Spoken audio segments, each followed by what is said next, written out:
Yesterday here in Northland had a really nice day outside. We had temperatures a little bit on the cooler side, but really nice for summer, and we had a good amount of sunshine. But anything here you notice, this is a satellite image from yesterday, quite a bit of those nice fluffy cumulus clouds, especially on the Minnesota side, a little bit more clear northwest Wisconsin. Of course, all the models and a lot of the forecasts were showing, well, it's going to be perfectly clear skies, just a couple of clouds. But clouds like this, especially on nice days like yesterday, always one of the hardest things to always get right for weather people. It is a struggle to try to get right because a lot of the models can't. It's hard to pick up clouds or what we call smaller scale or like mesoscale phenomena. They're really difficult to get. Some of these models are a little too coarse. So you know what? You always try to be a little better. It's one of the things. Now, clouds aren't too important, but something that a lot of weather people like me try to get right is sometimes we kind of mess up, maybe made a lot more clouds than what we initially expected. Something just kind of improve on.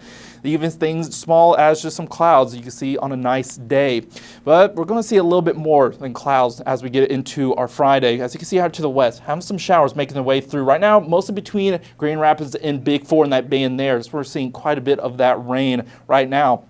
And as we head later into the morning, early into the afternoon, we're going to continue to see those shower actions mostly in northern Minnesota and for the western counties. But this will start to shift south as we head into later this afternoon and going into the evening hours. And there will be some thunderstorms possible, but they'll stay non-severe. And we can continue to see some shower action even into the overnight hours, maybe some as we get up on Saturday morning before it clears out. And when it comes to those rain totals, not going to be the rainmaker we saw earlier this week, but we can see up to half an inch of rain. Some of us may be pushing up to an inch if we see multiple storms or showers move through an area. But overall, just going to bring some moderate rainfall. Now look at the temperatures now, because this rain is going to have a bit of an impact on our temperature. It's kind of like what we saw on Wednesday. It kept it really cool, especially for July. It's going to be similar to today. Not quite as cool, but highs into the 60s, low 70s as you get south into northwest Wisconsin, where we expect the rain to come in later. So it's going to be a pretty cool end to our week. And in fact, it's going to be up 10 to 15 degrees below the seasonal average when it comes to those high temperatures. So it definitely is going to feel like a chillier end to our week, and overall been a cooler into the week starting on Wednesday. But as we get into the weekend, we're going to have a high pressure system going to start to make its way in. So outside maybe some rain action early tomorrow morning, it's going to be a pretty sunny and nice weekend. And it's going to be accompanied by some seasonal temperatures.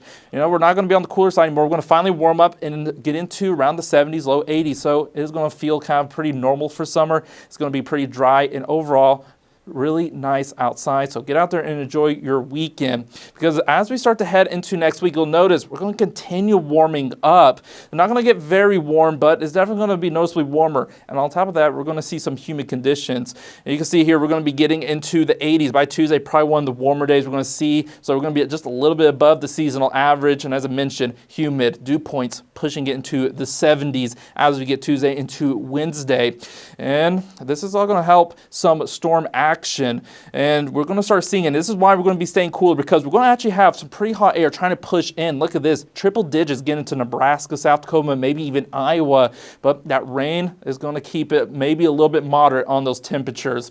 We're going to get closer to what we can expect. You see here, as we get into Monday, we're going to see some showers and storms make their way in. And this is just the first round. Pull this forward through the week, you'll notice we're just going to keep seeing rounds. Here's some on Tuesday, all the way out to even Thursday. We're going to continue seeing rain here. So it's not just going to be one big system rolling all through, but multiple chances for rain as we go through the week. You can see some showers and maybe some thunderstorms as well. And it's all because this jet stream is sitting right over the Northland, and it continues to be quite active, seeing a bunch of little, what we call short waves embedded within the jet stream. And what these short waves do is cause some instability at the surface. So enjoy this weekend. Once again, you can see here in our 7-day forecast, it's going to be a really nice weekend before the active pattern really picks back up next week, bringing in some warm, humid conditions and some multiple chances for some rain.